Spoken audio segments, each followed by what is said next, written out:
Hey everyone, welcome to This Prepared Life. Today we are working on several different spring projects, one of which is getting the beehives set up and ready for when the bees arrive. And we're doing bees a little bit different this year. And then I am going to be moving some bird houses. Joe's gathering supplies for the bee project right now, so I thought I would tackle the birdhouse project.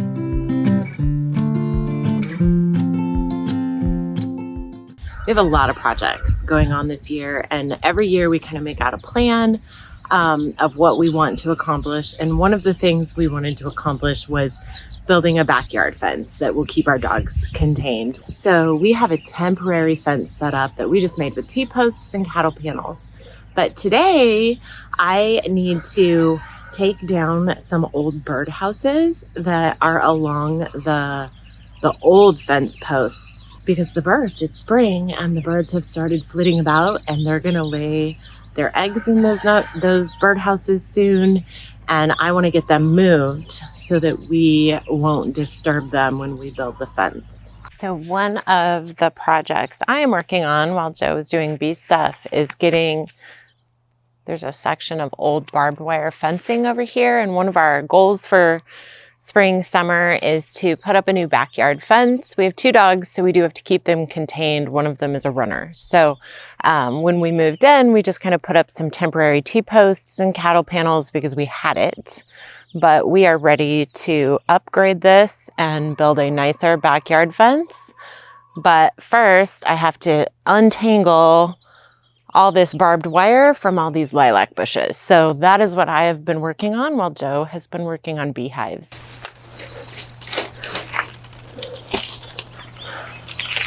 There is a piece of filled fencing back here, just a tiny little stretch that the lilacs have grown through. So I'm having to cut it into smaller pieces so that I can get it out of here.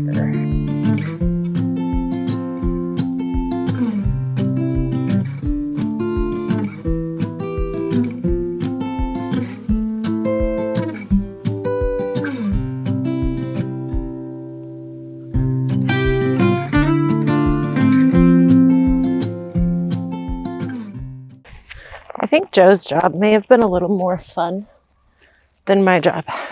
I think Joe would much prefer we just cut out all the lilacs, but I love them and I won't let him. So that's kind of why I'm in here doing this job, because I want to keep them. So I'm a clean as I go project person. I tend to move a little bit at a time where I want them to end up, rather than wait and do it all at the end. Joe's the opposite. Doing projects together is sometimes interesting. We have a 1927 farmhouse. I have no idea when this fence was built. I doubt it was 1927. I don't know when they started making fencing like this. But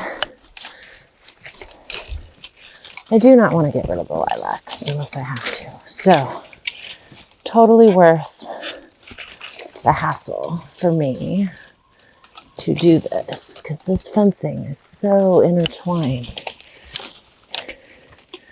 I thought about digging some of them up, but we'll see what happens when we finally get out here to mark the fence line. These are really in need of a prune, but that is not today's project. In the ground.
So that little piece of field fencing that I thought was little is not little. It actually runs the entire length, but it is buried.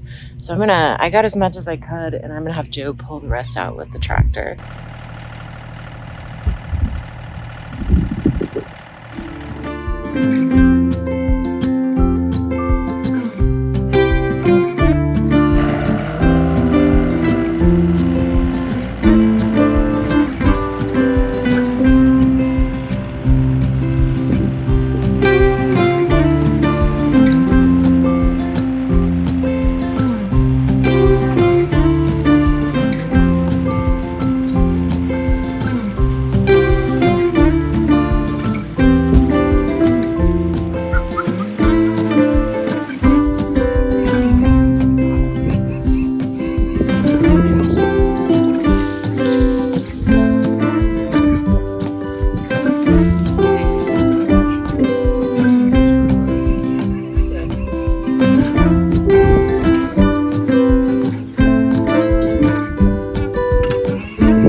That didn't work either. And now I'm determined, and the fence is not going to win. So I'm using some kind of tool thing. And the birds are mad, and they're dive bombing me. So, but by the end of this, it is going to be Allison 1, fence 0. So stay tuned.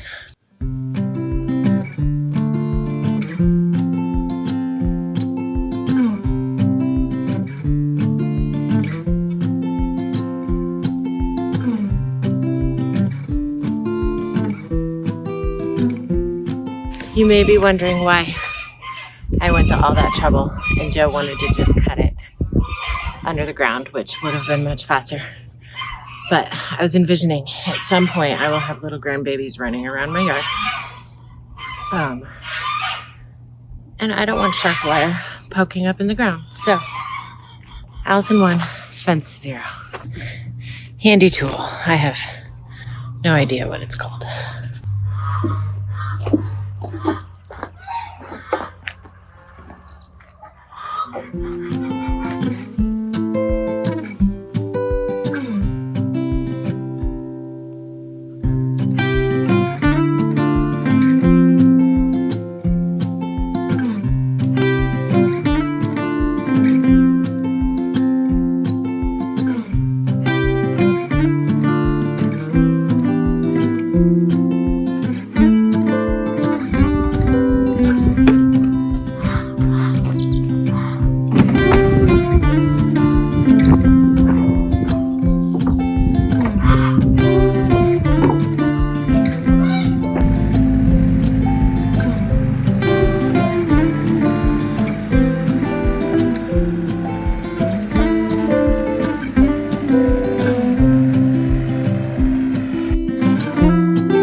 Joe. Welcome to my yard. Joe and Allison in the bee yard. So this is the bee stuff. It's the bee stuff. I've had bad luck over the years with bees. I did make honey a couple times. Well, they made the honey and I stole the honey. So this is the first time I'm buying bees in this particular method. Normally I buy them in the form of a nuke, which is about 5 frames and a cardboard box, sometimes a little bit more. So these are the frames. And in a nuke, they would all be built out, meaning they would have cells. Bees would make cells. And brood would be the uncovered and covered babies. So yeah, brood is kind of cool because, you know, it's like, then you got like frames full of like, you know, babies and honey and pollen. So They got all their food ready to go. But this year I'm buying a package of bees. So it's several thousand bees. It could be, I think, anywhere from like 3,000 to 5,000 bees. And a mated queen. So the queen has been hatched and worked her way out of the hive and flown up into the sky. And, you know, birds and bees stuff happens. And then she has all that she needs for like, I think her whole life. She's in a separate container in the package. So I'll get the package. It'll come in the mail in the next couple days. And then I will put it all together, which will be a separate video. But today is just the setup in case I'm not home or that it's all ready to go. Some people say bee stuff should always be clean. And then I see old time beekeepers and they use some of the nastiest stuff and it seems to work. So bees will usually clean up whatever you give them. So let's start with the bottom. So I'm using a cardboard box because then it'll, ideally, the weeds will not grow up around my hive. Some people actually will make a cement foundation for their bees. I've seen that. Those are probably, you know, those professional beekeepers. This is the bee stand. This is one of the many ways of keeping bees off the ground. I've seen a lot of people use like cement blocks. This is a bottom board. I'm gonna start off, since it's still cold, by using a non-screened bottom board. So there's no airflow from the bottom.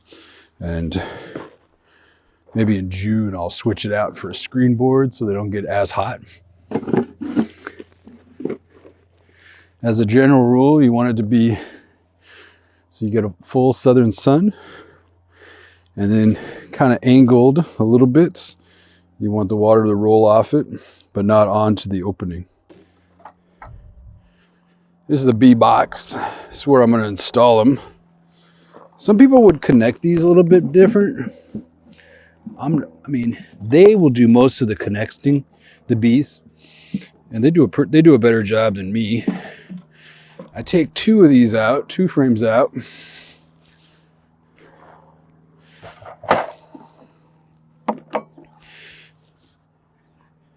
And this is I think there's a better name, but it's like an in-the-box bee feeder. I'm going to install the bees in the middle. So I'm sliding 2 frames over because it'll take a while for them to get to that. And I want them to know that they have food in there. So I'm going to fill this up with a sugar water since it's a new hive and they have, you know, they don't have a home, no wax on the frames or anything. I'm going to do a 1-to-1 ratio. So I'm going to do, for every pound of sugar, I'm going to do a pound of water, which I think is approximately like 2 cups of water to 1 pound sugar. So it's kind of how that'll work. So normally there'd be 10 frames in a box. A lot of people will do 9. So 1, 2, 3, 4, 5, 6, 7, and then this would be 8. And this is like not quite 2. So it gives you plenty of room. So when you're working that hive and they got all their comb, you're not like destroying it all when you're opening it up. So this is gonna be on the top of the box. It does a lot of ventilation for the bees. Has like a top entrance for the bees, which is kind of cool. There's so many different configurations. I'm going to use several this year. This one, you can actually feed from the top if you wanted to. And I'm still trying to figure out which one I want. But I like these. They call it a telescoping lid, I think. Just because it fits right over the top, like so. And this is one box. Is an entrance reducer. So maybe if this was a fully established hive, I'd have like this one. So there's lots of bees that can get in and out and then they'll defend it. But when it's a younger hive, just have a little entrance and then the guards can be out there and, you know, another month or so, you're just going to have a ton of wasps trying to come after them. So this way they just have a little space to guard.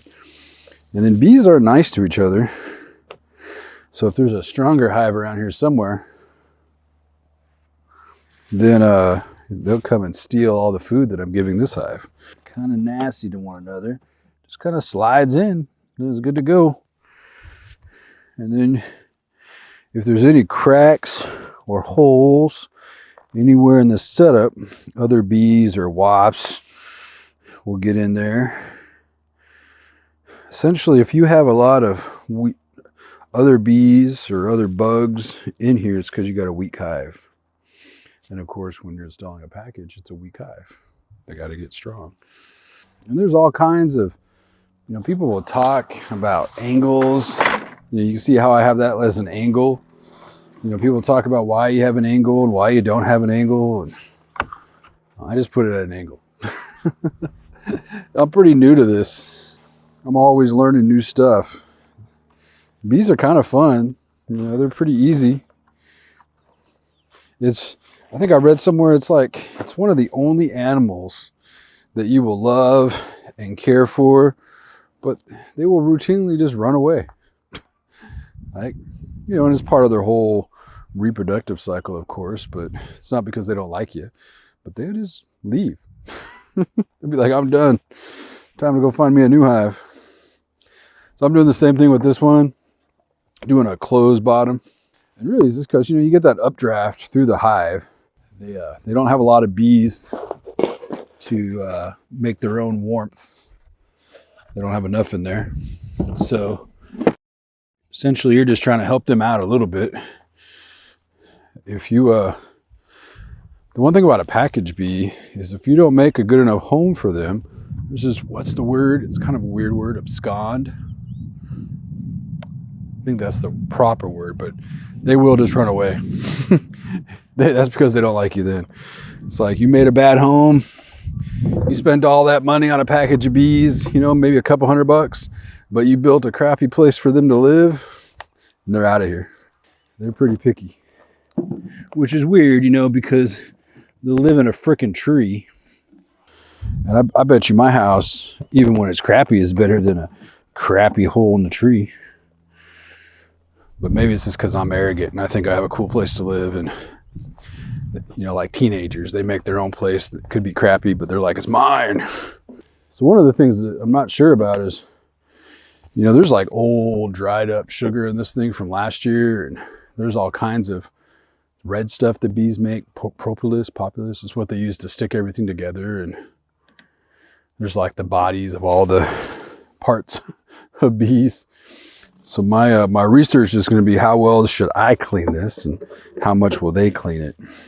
I'm throwing away a lot of old bee stuff because I've been wondering if I've been transferring some type of, I don't know what you would call it, fungus amongus bacteria to one hive to the other. So I'm trying a lot of new stuff this year because I just wonder if I was like being too cheap and keeping all the old stuff and trying to keep it going.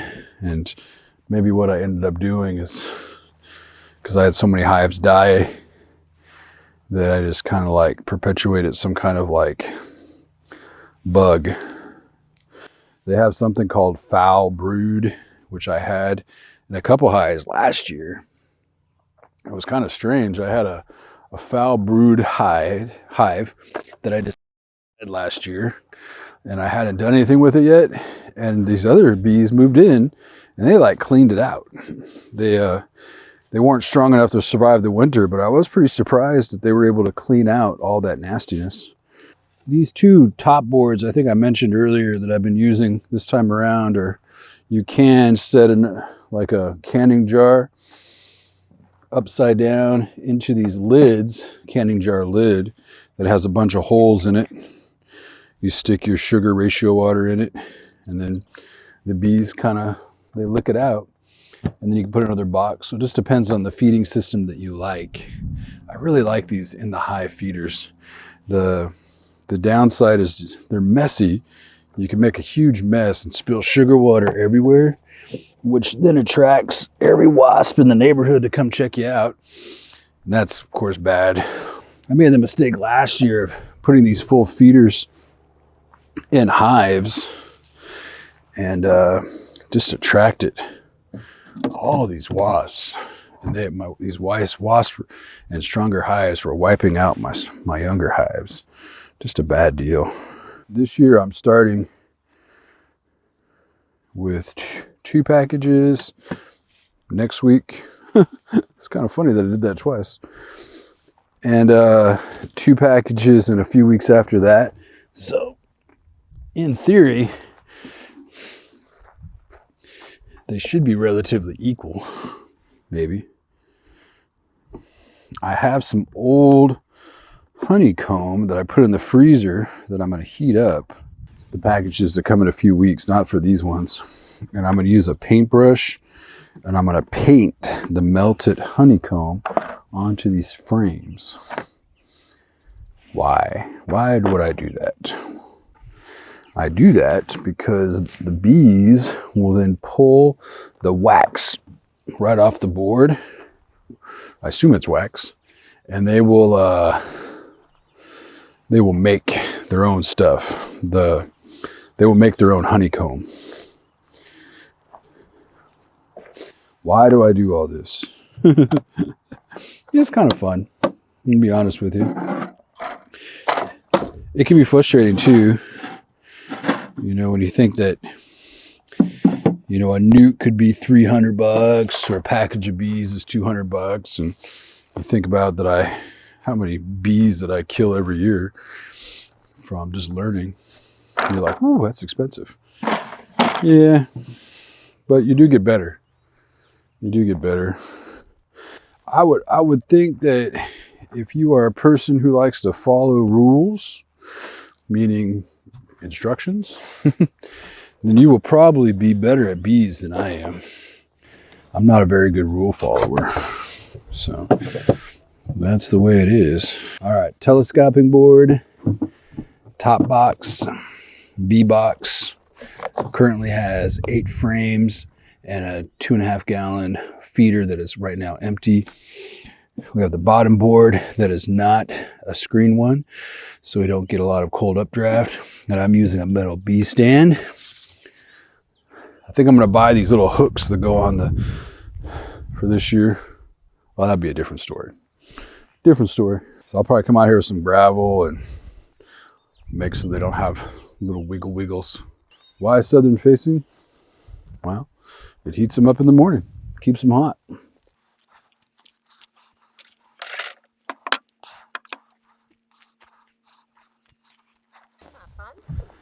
I don't know. How much inappropriate things did you say? I didn't say anything inappropriate. You thought it'd be funny when I find it later. Oh, we did talk about what comes in a box of bees.